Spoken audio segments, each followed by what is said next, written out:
Assalamualaikum warahmatullahi wabarakatuh. Perkenalkan, saya Femi Arwanlaya dengan NIM H0412011053, Departemen Biologi, kelas Biologi B, Fakultas Matematika dan Ilmu Pengetahuan Alam, Universitas Hasanuddin Makassar. Di sini saya akan menjelaskan mengenai sistem koordinasi pada hewan. Pada sistem koordinasi hewan ini terdapat sistem saraf, di mana sistem saraf invertebrata yang berkisar dari yang paling sederhana hingga yang paling kompleks. Pada Cnidaria, sel-sel neuron yang membentuk suatu jaringan ini tersebar dan menerima informasi dari sel-sel reseptor sensoris yang dapat kita temukan pada epitel hewan. Neuron ini akan merangsang sel epitel otot sehingga dapat menyebabkan terjadinya gerakan dinding tubuh. Sistem saraf pada anggota cacing pipih seperti planaria ini lebih terorganisasi dibandingkan dengan Cnidaria. Koordinasi pada planaria ini lebih efisien sehingga memungkinkan pertambahan motilitas. Terdapat beberapa jaringan-jaringan saraf yang memadat menjadi dua korda dan terdapat pula dua kelompok badan sel saraf ujung eteriak tubuh. Pada cacing tanah, dua korda tersebut ini telah menjadi satu membentuk korda saraf ganda yang rentang sepanjang permukaan ventral tubuh. Di antara korda saraf terdapat ganglia, satu ganglia tiap segmen tubuh. Kemudian antropoda juga ini memiliki korda saraf ventral ganda serta kelompokan badan sel saraf yang berukuran besar sehingga dapat disebut suatu otak. Sistem saraf juga ini mengandung banyak ganglia lain yang saling berhubungan melalui serabut saraf yang berjalan sepanjang permukaan ventral. Pada hewan yang memiliki tipe saraf sistem seperti ini, banyak melakukan aktivitas yang rumit, misalnya gerakan persendian-persendian kecil yang dikoordinasi oleh ganglion yang paling berdekatan. Kemudian pada sistem saraf vertebrata yang lebih ke arah dorsal letaknya ini lebih rumit. Korda spinalis dan otak masing-masing ini terbungkus dan dilindungi oleh kolumna vertebralis dan cranium. Kecenderungan evolusi saraf vertebrata ini mengarah ke pemusatan kontrol otak yang disebut dengan sepalisasi. Kecenderungan ini juga masih berlanjut hingga kini. Dan dapat kita lihat gambar ini merupakan gambar perbandingan sistem saraf pada cacing pipih, cacing tanah, cacing karang, dan belalang atau antropoda. Selanjutnya, bagian dari sistem koordinasi pada hewan yang kedua yaitu organisasi sistem saraf vertebrata.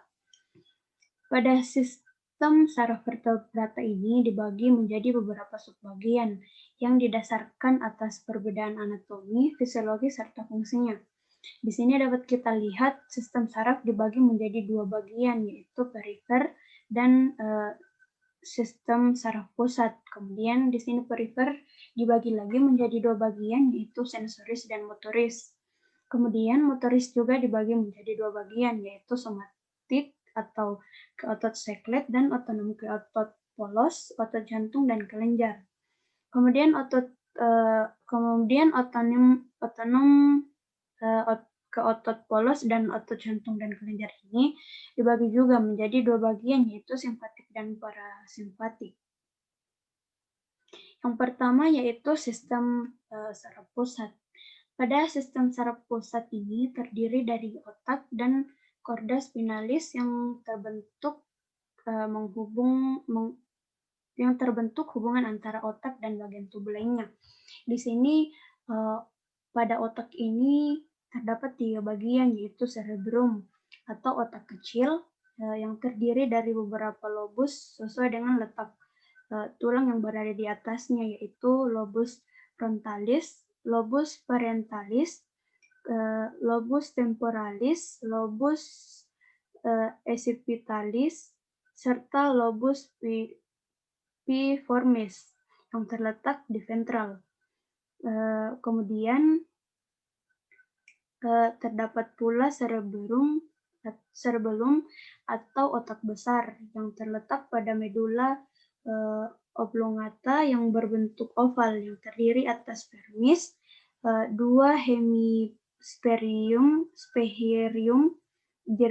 di lateralis yang dipisahkan oleh visura sagittal. Kemudian terdapat juga yang ketiga itu brain system atau batang otak yang terdiri dari medula oblongata, pons, dan pedicule cerebri. Kemudian irisan melintang korda spinalis ini menunjukkan gambaran saraf daerah pusat yang merupakan zat abu-abu atau gray matter dan bagian luar yang merupakan zat putih atau white matter. Zat abu-abu ini terdapat intraneuron, badan sel neuron motoris, dan neuronglia. Sel putih ini terdiri dari serabut traktus yang berjalan longitudinal yang melalui korda spinalis. Selanjutnya bagian yang kedua yaitu sistem saraf perifel. Pada sistem saraf perifel ini tersusun dari neuron-neuron yang aksonnya menjulur dari sistem saraf pusat menuju jaringan dan organ tubuh. Ini merupakan neuron motoris atau eferen yang membawa sinyal keluar dan neuron sensoris atau eferen yang membawa sinyal masuk. Pada serabut neuron motoris dan sensoris ini terkemas bersama membentuk nervus. Nervus cranialis, yakni nervus yang berhubungan secara langsung dengan otak, atau seperti misalnya nervus opticus dan nervus spinalis yang berhubungan dengan korda spinalis. Pada pasangan nervus spinalis atau motoris dan sensoris ini masuk dan muncul dari korda melalui ruang antar tulang belakang atau vertebrae. Pada serabut motoris mengeferensi otot di berbagai daerah tubuh dan serabut sensoris yang menerima sinyal dari reseptor pada tubuh. Pada manusia dijumpai adanya 31 pasang nervus spinalis dan 12 pasang saraf kranial. Selanjutnya, pada sistem saraf perifel ini terdapat busur refleks, yaitu satuan respons saraf yang paling sederhana. Contohnya, saat kita menyentuh setrika yang panas, maka dengan cepat kita akan menarik tangan kita dari setrika yang panas tersebut. Secara simultan, neuron penghantar akan membawa informasi yang berhubungan dengan kejadian yang bersangkutan ke bagian sistem saraf pusat. Hampir secara simultan pula, otak kita akan segera menyadari bahwa apa yang telah terjadi sehingga dapat melakukan aksi lain untuk melakukan penyelesaian. Selanjutnya, terdapat pula sistem saraf somatis dan otonom, yang merupakan lintasan motoris pada sistem saraf perifel. Sistem saraf otonom atau sistem saraf tak sadar ini terdiri dari nervus motoris yang mengontrol otot jantung, kelenjar, otot polos atau tipe otot yang dijumpai pada dinding pembuluh darah, sistem pencernaan, ekskresi, respirasi, dan reproduksi. Sedangkan pada sistem saraf somatis atau sistem saraf sadar ini mengontrol otot seklet yang otot ini melakukan gerakan saat kita kehendaki. Selanjutnya, terdapat juga sistem saraf otonom. Pada sistem saraf otonom ini sendiri terbagi menjadi dua bagian, yakni simpatik dan parasimpatik. Serabut yang muncul dari sistem saraf ini disebut dengan saraf preganglion dan berakhir di efektor yang disebut dengan serabut postganglion. Pada dua bagian ini berbeda secara anatomis, fisiologis, dan fungsinya. Pada perbedaan fisiologis dan anatomi ini, diantaranya ialah yang pertama itu akson pada bagian simpatik yang muncul dari daerah toraks atau dada, dan lumbar atau punggung bagian bawah chorda spinalis. Akson bagian parasimpatik ini muncul melalui daerah kranial atau otak dan sakral atau ekor chorda spinalis. Selanjutnya yang kedua yaitu sistem selalu ada sistem penghantar dua neuron yang menghubungkan sistem saraf pusat dan organ efektor. Neuron ini bersinapsis pada ganglion. Pada bagian simpatik, ganglia biasanya berdekatan dengan sistem saraf pusat. Jadi, ciri akson praganglion pendek, sedangkan akson postganglion panjang. Sebaliknya, pada parasimpatik, yakni ganglia yang berdekatan atau terbenam pada organ sasaran. Jadi, akson preganglion panjang, sedangkan akson postganglion pendek. Kemudian akhir saraf preganglion simpatik ini maupun parasimpatik ini membebaskan asetilkolin seperti neurotransmitternya. Akhiran saraf postganglion keduanya menggunakan berbagai macam neurotransmitter. Neurotransmitter yang dibebaskan oleh kebanyakan akhiran saraf simpatik postganglion ialah noradrenalin. Semua parasimpatik postganglion ini membebaskan asetilkolin.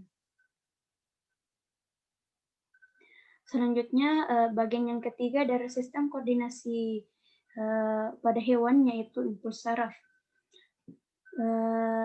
Di sini impuls saraf adalah arus listrik, yakni aliran ion yang berjalan sepanjang akson sama dengan cara elektron berjalan sepanjang kawat. Akson merupakan konduktor listrik yang buruk, artinya ion yang mempunyai hanya berjarak pendek sebelum arus mati. Sebaliknya pula, impuls saraf tidak berkurang bila berjalan dari ujung akson ke ujung yang lainnya. Pada potensial aksi ini yang berjalan sepanjang membran disebut dengan impuls saraf. Impuls saraf yang berjalan lebih lambat dibandingkan dengan arus listrik karena secara berkurang intensitas selama konduksi. Pada potensial aksi terdapat dasar ion potensial aksi, yaitu potensial aksi yang bergantung pada potensial listrik suatu akson yang selanjutnya memungkinkan perbedaan konsentrasi ion pada salah satu sisi membran. Pada penggunaannya ini untuk membawa informasi sepanjang tubuh hewan. Jadi pada akson perbedaan konsentrasi kritis ini melibatkan ion kalium atau K dan natrium atau Na. Kemudian, distribusi ion pada satu sisi membran diatur oleh 3 faktor. Yang pertama yaitu difusi partikel akan menurunkan konsentrasi. Yang kedua, terjadinya tarik-menarik partikel dengan muatan berlawanan dan penolakan partikel dengan muatan sejenis. Kemudian, terdapat sifat membran itu sendiri. Pada membran akson, kaya akan protein yang membentuk saluran bagi gerakan ion spesifik, terutama pada natrium dan kalium. Sifat yang terpenting pada protein ini bahwa perubahan bentuknya yang berakibatkan membuka menutupnya saluran ion, sehingga saluran ini disebut dengan pintu gerbang. Pada ciri penting lainnya, membran akson ini merupakan membran yang adanya protein membran integral yang disebut dengan pompa natrium kalium yang memompa ion Na+ keluar akson dan K+ memasuki akson. Selanjutnya yang kedua yaitu propagasi impuls. Setelah diinisiasi, maka kebalikan polaritas sementara akan berlanjut bergerak sepanjang akson, kemudian memperbarui diri dengan cara kontinu. Pada potensial aksi adalah propagasi diri, karena pada puncaknya ini, bila di dalam membran daerah aktif positif, maka ion positif akan bergerak ke daerah di dalam akson yang negatif. Dengan berjalannya potensial aksi, suatu segmen yang kecil membran akan menjadi sedikit terpolarisasi, yang menyebabkan ion bermuatan positif mengalir ke dalam membran. Bila membran menjadi terdepolarisasi dengan cara ini, maka saluran ion Na akan membuka dan permeabilitas membran terhadap Na+ akan meningkat. Ion Na+ ini akan bergerak melalui saluran yang membuka dan terjadi depolarisasi segmen membran yang ada di dekatnya. Pada impuls saraf ini terdapat potensial aksi yang berjalan di sepanjang membran. Jadi pada hasil peningkatan konsentrasi internal ion Na+ ini akan mendepolarisasi area membran yang berdekatan, kemudian menyebabkan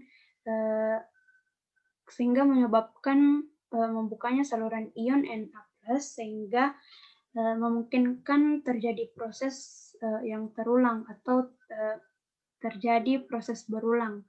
Yang pada akibatnya ini proses pembaruan ini yakni pengulangan diri sendiri sepanjang membran, maka akson yang merupakan konduktor listrik yang buruk mampu mengkonduksikan impuls saraf pada jarak yang jauh tanpa mengurangi daya yang disampaikannya.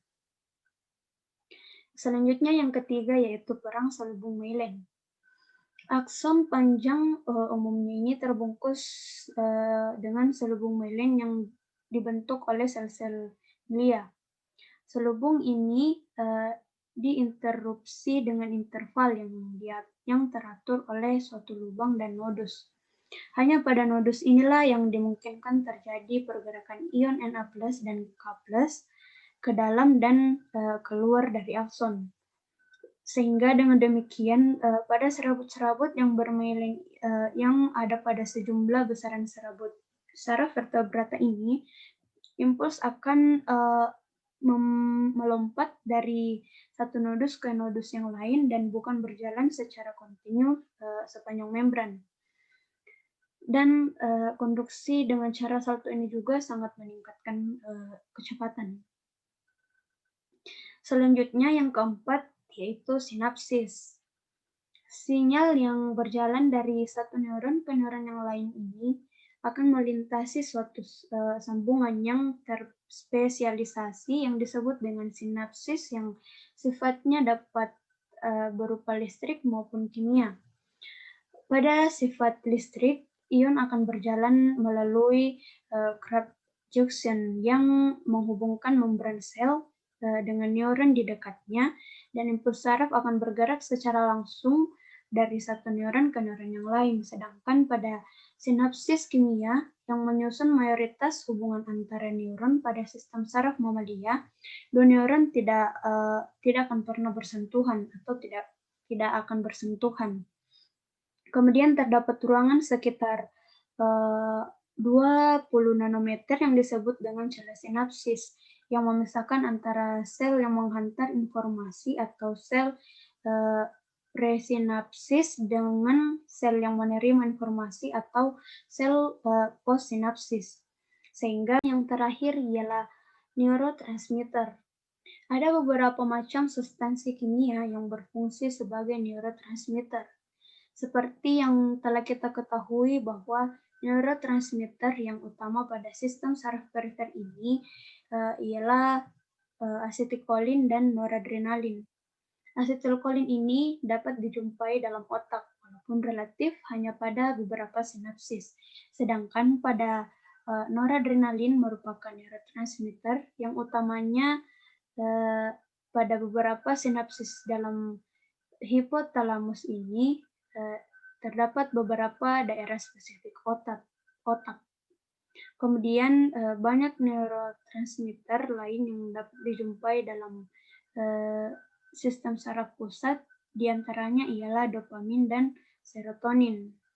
Dopamin ialah transmitter untuk sejumlah kelician neuron yang terlibat dalam aktivitas otot.